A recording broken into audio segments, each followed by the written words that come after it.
Good evening friends. बहुत दिन हो गए आपसे बात हुए। क्या बताएं, मैं टाइम नहीं मिल पाता है क्योंकि ऑफिस में काम का प्रेशर बहुत ज़्यादा होता है, इसलिए चाह कर भी आपसे बात नहीं हो पाती है। हिस्ट्री में बच्चों को बहुत सारी शिकायतें इस बात की होती हैं कि सर ईयर याद नहीं हो पाता है।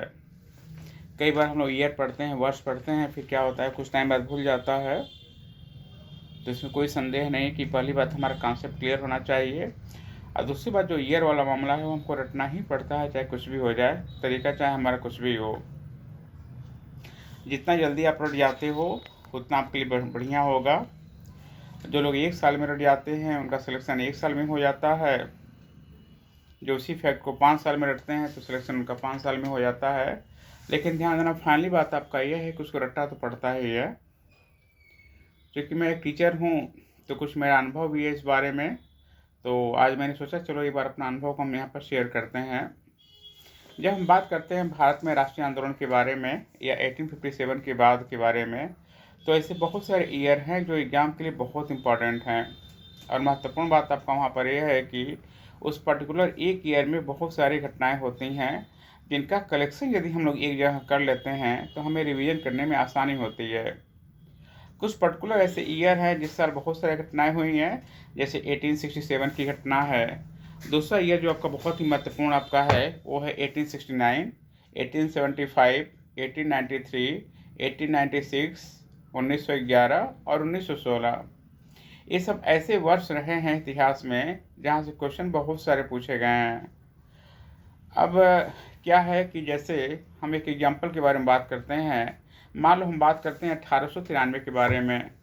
तो 1893 में कोई एक घटना नहीं हुई है, बहुत सारी घटनाएं हुई हैं। एग्जाम्पल के लिए जब हम लोग बात करते हैं पहली घटना के बारे में, तो आप सबको पता है कि 1893 में गांधी जी अफ्रीका गए हुए थे। या हम ऐसा भी कह सकते हैं कि किस्मत में लिखा था उनको पूरे विश्व में फेमस होने के लिए। संभवतः वो शुरुआत अपना भारत से किए होते तो शायद उनको इतनी प्रसिद्धि नहीं मिली होती। शायद संजोग लिखा था, भाग लिखा था, किस्मत था कि उनको अफ्रीका जाने का मौका मिला। और फाइनली जब वो अफ्रीका पहुंचते हैं तो उन्होंने इतिहास रच दिया। तो 1893 का ही साल था जब गांधी जी अफ्रीका जाते हैं, और कुल मिलाकर वहाँ से जब वापस आते हैं तो उन्होंने इतिहास को रच दिया। तो पहला तो रहा 1893 के साल में कि गांधी जी अफ्रीका जाते हैं। दूसरा, फिर हमारे साथ एक टर्निंग पॉइंट होता है कि जब 1893 में ही स्वामी विवेकानंद शिकागो के लिए प्रस्थान करते हैं। वहाँ पर उनको एक ऐसा प्लेटफॉर्म मिलता है जहाँ पर उन्होंने अपनी बात को रखा और पूरे विश्व में छा गए, और आज भी बहुत शिद्दत से हम लोग उनको याद करते हैं, उनका नमन करते हैं। तो 1893 की पहली जो घटना हमारा हो गया गांधी जी का अफ्रीका जाना। दूसरा हो गया विवेकानंद का गांधी जी का अफ्रीका जाना, और दूसरा हो गया विवेकानंद का शिकागो जाना। तीसरी घटना इसके उलट होती है। एनिवेशन के बारे में आप लोग अच्छे जानते होंगे। जब हम बात करते हैं एनिवेशन के बारे में तो 1893 का ही वो साल है जब आयरलैंड से वो भारत में आती हैं, और भारत में अपने कृतित्व के द्वारा, अपने कार्यों के द्वारा इन्होंने एक इतिहास रच दिया था।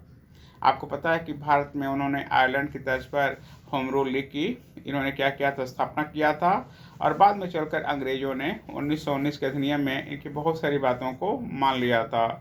तो 1893 में ही जो एनी बेसेंट हैं वो आयरलैंड से भारत में आई हुई थी। चौथी बात आपका यह है कि क्रांतिकारी आपके रहे अरविंद घोष। ये अपनी पढ़ाई करने के लिए इंग्लैंड जाते हैं, और वहाँ से एजुकेशन पूरा करने के बाद 1893 का ही साल होता है जब अरविंद घोष भारत में आते हैं और यहाँ क्रांतिकारी कार्यों से जुड़ जाते हैं।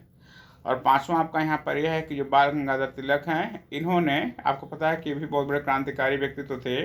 इन्होंने 1893 में ही शिवाजी महोत्सव और गणेश महोत्सव जैसे कार्यक्रमों का आयोजन कराया, ताकि भारत में जितने भी हिंदूवादी लोग हैं सब लोग इकट्ठा हो जाएं और अंग्रेज़ों का सामना करने के लिए तैयार हो जाएं।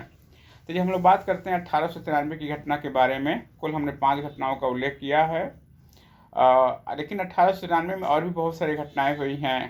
तो हम चाहेंगे कि जब आप लोग आधुनिक भारत का इतिहास पढ़ा करिए, जिसमें मान लो पहला चैप्टर आपका होता है भारत में यूरोपीय कंपनियों का आगमन, और लास्ट में होता है 1947।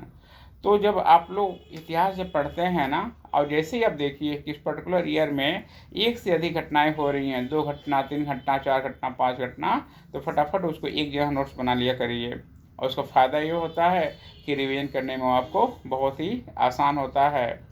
इसी तरह से मान लो हम लोग बात करते हैं 1869 के बारे में, 1869 के बारे में।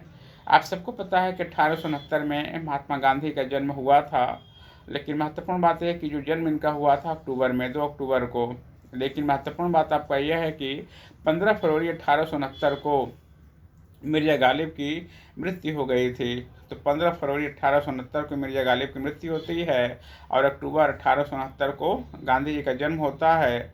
लिखने वालों ने यहाँ तक के लिखा है कि लगता है कि जो मिर्ज़ा गालिब की आत्मा है वो गांधी जी के रूप में दोबारा से पुनर्जीवित हो जाती है। ये 2 घटनाएं बहुत इंपॉर्टेंट हैं।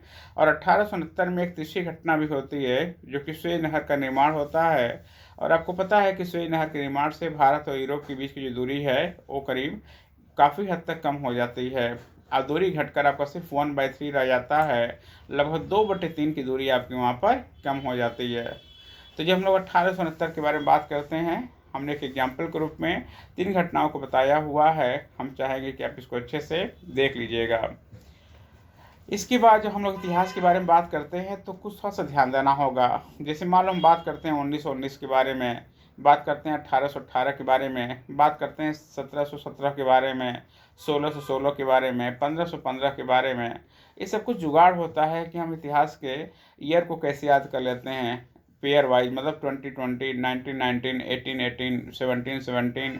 तो इस तरह से कोशिश करिए कि इतिहास में बहुत सारी घटनाएं हुई हैं, उनको आप किस तरह से याद कर सकते हैं। एक और तरीका हो सकता है कि मान लो आप लोगों का जो जन्म हुआ है सन 2000 के बाद हुआ है। जितने भी आजकल के नए बच्चे आ रहे हैं जिन्होंने एडमिशन लिया हुआ अभी कोचिंग में, और उनके जो फादर हैं कन्फर्म है कि उनका जो जन्म हुआ है 1960 या 1970 के या 1980 के दशक में हुआ है। अब जिनके भी फादर का जन्म मान लो 1970 के दशक में हुआ एग्जाम्पल के लिए, तो ऐसे कंडीशन में जब हम बात करते हैं उसके 100 साल पहले, मतलब 1870 के बारे में। अब सपोज करो कि किसी का जन्म हुआ था 1972 में हुआ है आपके फादर का जन्म। अब देखो कि ठीक 100 साल पहले 1872 में कौन सी घटना हुई थी। और 1872 भी ध्यान देना बहुत ही टर्निंग पॉइंट आपका है। उस वक्त भी इतिहास की बहुत सारी घटनाएं उसमें मौजूद थी, मतलब घटनाएं हुई थी।